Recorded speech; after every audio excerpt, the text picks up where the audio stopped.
Welcome back guys. कुछ लोग ऐसे होते हैं जिनकी लाइफ में से प्रॉब्लम जाने का नाम ही नहीं लेती है। पहले वो ब्लीडिंग हुई आपको और फिर जब आपने इतनी मुश्किल से ये अल्ट्रासाउंड कराया है तो अल्ट्रासाउंड में नई प्रॉब्लम आई है आरपीओसी। आरपीओसी का मतलब है रिटेन्ड प्रोडक्ट्स ऑफ कंसेप्शन, मतलब कि आपकी जो प्रेगनेंसी है वो क्लियर नहीं हुई है। अभी भी प्रेगनेंसी के प्रोडक्ट्स हैं, बच्चे के जो हिस्से हैं या प्रेगनेंसी का जो कचरा है वो बच्चेदानी के अंदर, इस बच्चेदानी के अंदर अभी भी जमा हुए पड़े हैं, उनको निकलवाना जरूरी है। अगर आप लोग ये सोच रहे हैं कि आप लोग आरपीओसी का ट्रीटमेंट ना लें, या हो सकता है कि अल्ट्रासाउंड में थोड़ा बहुत कचरा रह गया हो और आप लोग ऐसा सोच रहे हो कि अगली बार जब पीरियड्स आएंगे तो पीरियड्स की ब्लीडिंग के साथ ये जो बचे हुए प्रोडक्ट्स हैं ये प्राइवेट पार्ट से निकल जाएंगे, तो ऐसा बिल्कुल नहीं है। जब तक आरपीओसी है तब तक आपको अगला पीरियड नहीं आएगा।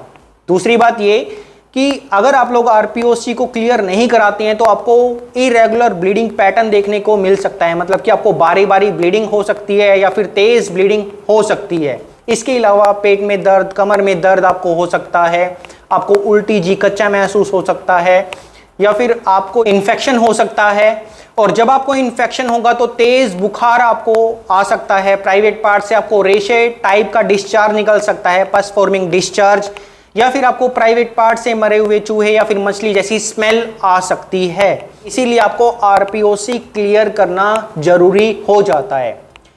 इस वीडियो में हम लोग डिस्कस करेंगे आगे कि आरपीओसी क्लियर करने के लिए क्या क्या ट्रीटमेंट होता है, लेकिन उससे महत्वपूर्ण बात जो आपको जाननी जरूरी है वो ये है कि आखिर आरपीओसी आने की क्या वजह होती है। तो उसकी 4 मुख्य वजह है जो कि हम लोग इस वीडियो में स्टेप बाय स्टेप डिस्कस करने वाले हैं, लेकिन इस छोटे से ब्रेक के बाद।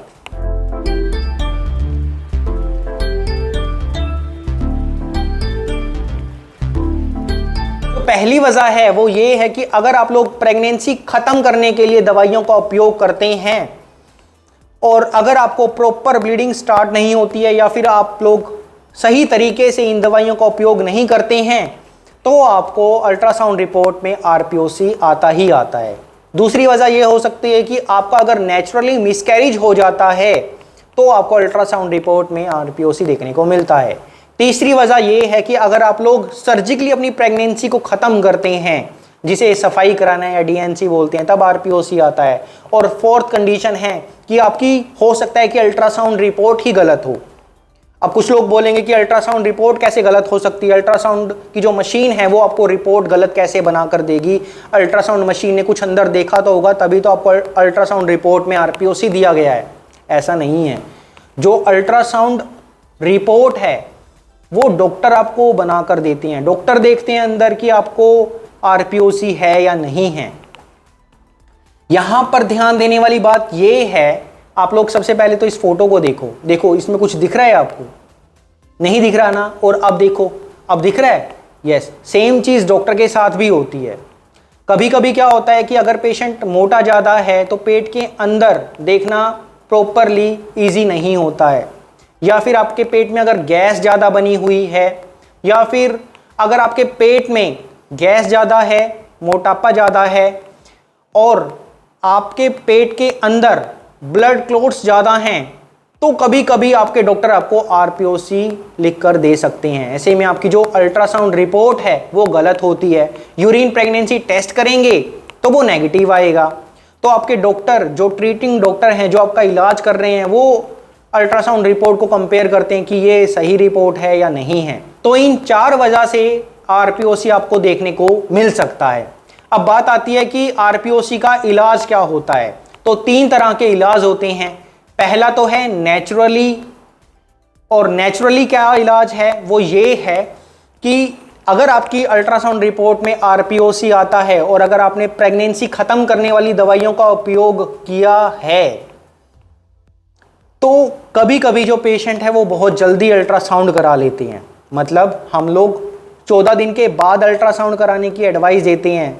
मतलब कि ये कि जिस तारीख को आपने, मान लो 1 तारीख को आपने प्रेगनेंसी खत्म करने वाली दवाइयों का उपयोग किया, अगर आप लोग 4 या 5 तारीख को अल्ट्रासाउंड कराएंगे तो आपको आरपीओसी आएगा ही आएगा। जल्दी अल्ट्रासाउंड कराने से आरपीओसी आता ही आता है, इसीलिए आपको 14 दिन के बाद अल्ट्रासाउंड कराना है।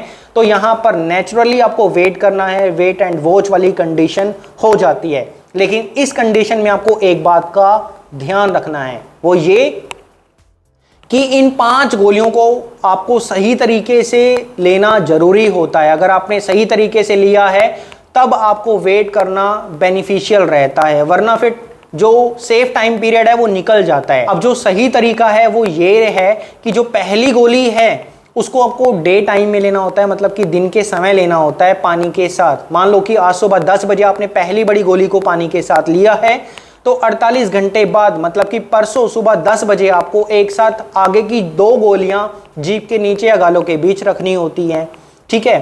फिर उसके 3 घंटे के बाद दोबारा से सेम तरीके से 2 गोलियां जीभ के नीचे गालों के बीच रखनी होती है। आपको बची हुई जो ये लास्ट की 4 गोलियां हैं इसमें पानी का उपयोग 2 घंटे तक नहीं करना होता है। इस बात का आपको ध्यान रखना है और ये सही तरीका है जो कि मैंने बार बार अपनी वीडियो में बताने की आपको कोशिश की है।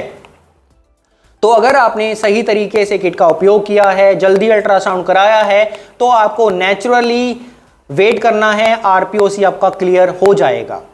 दूसरी कंडीशन ये है कि आप मान लो कि आपने गलत तरीके से किट का उपयोग किया, आपको या तो ब्लीडिंग बंद हो गई है या फिर हो रही होगी, और ऐसे में अगर आपने अल्ट्रासाउंड कराया है और अगर आपको आरपीओसी आया है तो आपने डॉक्टर से कंसल्ट करना है। ऐसे में आपके डॉक्टर या तो आपको बोलेंगे कि आप दोबारा से किट का उपयोग करो, कंप्लीट किट आपको दोबारा से सही तरीके से लेने की एडवाइस देंगे आपकी कंडीशन के अकॉर्डिंग कि आपको जो ये 5 गोलियां हैं कैसे लेनी हैं। या फिर ऐसे भी हो सकता है कि आपके डॉक्टर आपको बची हुई जो लास्ट की 4 गोलियां हैं, पहली गोली को छोड़ के जो 4 गोलियां हैं वो दोबारा से लेने की आपको एडवाइस दें। और जो तीसरा तरीका है आरपीओसी क्लियर करने का वो ये है कि अगर आपकी जो कंडीशन है वो दोबारा से दवाई लेने योग्य नहीं है या नेचुरली आप लोग वेट नहीं कर सकते हैं, आपको तेज ब्लीडिंग है, बहुत तेज दर्द हो रहा है, या फिर आपको ज़्यादा दिनों की प्रेगनेंसी है, या आपको जानलेवा कंडीशन आपकी जान जा सकती है, ब्लड लॉस ज़्यादा हो रहा है, तो आपके डॉक्टर आपको सर्जिकली प्रेगनेंसी को ख़त्म करने की एडवाइस देते हैं, जिसे हम लोग सफाई कराना या फिर डीएनसी कराना बोलते हैं।